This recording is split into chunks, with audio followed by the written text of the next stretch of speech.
Tengah rencana pemerintah yang akan memotong gaji para buruh dan seluruh kelompok pekerja. Iya, sudah nggak aneh bagi buruh sebenarnya kalau gajinya dipotong-potong itu sebetulnya. Oke, baik. Tapi sebelum kita bahas begitu ya, apa saja yang akan terjadi kalau memang akhirnya potongan tapera ini diterapkan, saya ingin mempertegas kalau dari KSPN sendiri, stance-nya apa? Prokah, kontrakah, atau meminta persenannya diperkecil, atau bagaimana? Silakan Pak Ristadi. Ya, sebelum kami menyimpulkan pro atau mendukung, jadi begini. Setelah kami membaca secara utuh undang-undang tapera itu, maksud pemerintah itu sebetulnya bagus. Ingin menyediakan kepada masyarakat berpenghasilan rendah yang belum mempunyai rumah harus mempunyai rumah, atau kemudian yang rumahnya belum layak direnovasi menjadi layak. Maksudnya sih bagus, tujuannya bagus. Tapi kemudian kami baca secara lebih detail, kemudian peraturan turunan juga sudah kami baca. Kelihatannya kami berkesimpulan itu tujuan tersebut tidak akan tercapai, akan sulit tercapai. Dengan iuran dipotong 3%, kita ambil contoh misalkan ya upah minimum yang tertinggi daerah Bekasi, Karawang, Jakarta. Itu upahnya kan 5 jutaan. Yeah. 3% kali 5 juta itu kurang lebih sekitar berapa? Sekitar 150 juta. Itu kalau yang upahnya 5 juta. Nah, mayoritas kan di Indonesia upahnya 25 juta. Anggap saja misalkan 4 juta atau 3,5 juta. Itu akan terkumpul 1 bulan. Itu sekitar 120 ribuan 1 bulan, Mbak. Harga rumah minimalis, kami juga anggota sudah banyak yang melakukan KPR itu rata-rata 200 sampai 250 juta. Kan bisa dihitung. Untuk mengumpulkan uang 250 juta dari 1 bulan yang setoran 120 ribuan, itu kurang lebih butuh 2.000 bulan itu. Kalau dihitung tahun itu bisa sampai 166 tahun. Ini nggak reliable begitulah. Nah, maksudnya kami setuju, tujuan pemerintah setuju, tapi skema programnya kelihatannya kok nggak masuk akal, kira-kira begitu. Kalau kemudian pemerintah bilang skemanya tidak begitu, nanti skemanya uang apa yang ditabungan itu misalkan dikasih uang muka. Akhirnya kan kredit juga KPR.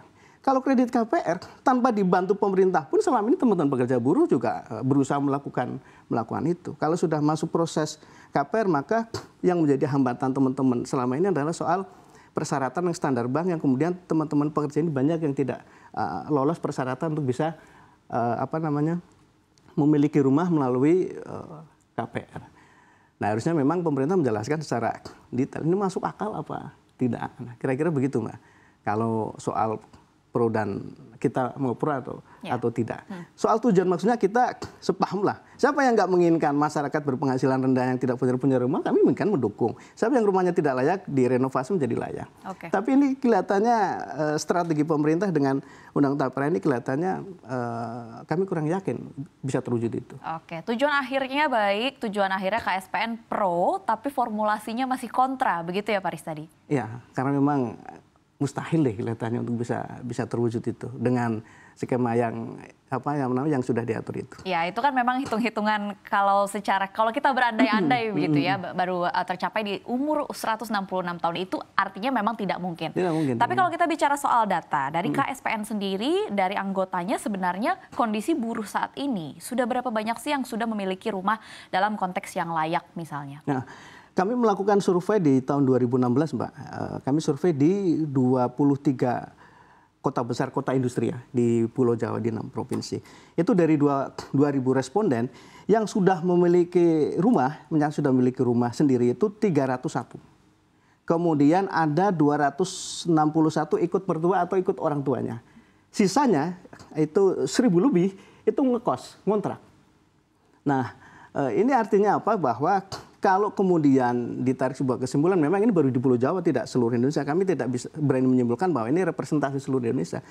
Tapi kami berkeyakinan bahwa kalau data ini kami tarik lebih luas, yang pekerja buruh Indonesia yang sudah mempunyai rumah sendiri itu berkisar antara 15 sampai 25%. Data BPS menyebutkan pekerja formal Indonesia itu kurang lebih sekitar 58 juta. Kalau kemudian ditarik yang sudah punya rumah sendiri, misalkan anggap saja 20%, seperempatnya dari 50 atau 58 sekitar 15 juta. Maka ada 45 juta yang belum punya rumah sendiri pekerja sektor formal, entah itu mereka sebagian masih ikut orang tua atau mertua, atau sebagian lagi yang ngekos atau ngontrak. Ya.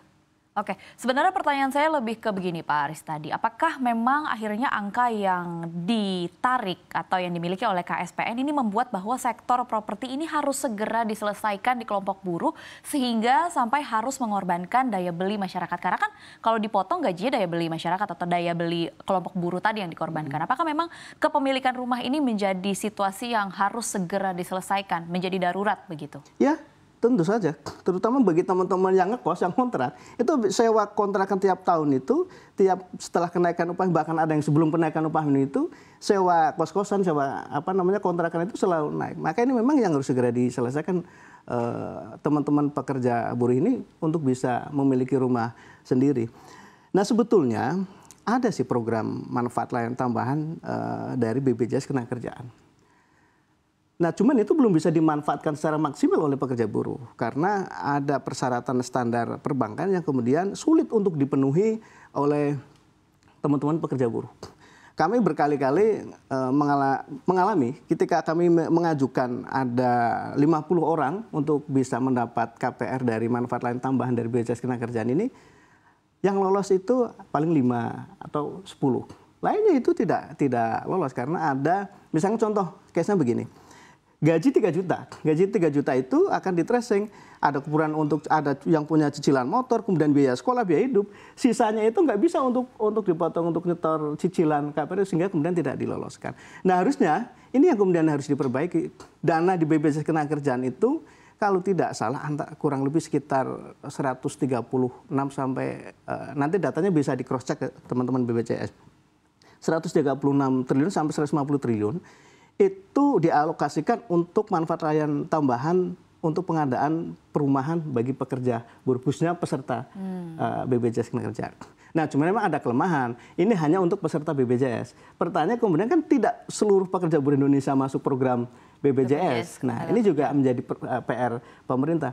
Nah, harusnya ini kelihatannya harus dikembangkan, dioptimalkan manfaat layanan tambahan ini yang dari BPJS Ketenagakerjaan. Kalau kemudian bikin program baru yang sesuai seperti yang diatur dalam Undang-Undang Tapera, memang secara sederhana itu akan sulit terwujud. Belum lagi misalkan setiap tahun itu harga rumah kan naik, Mbak.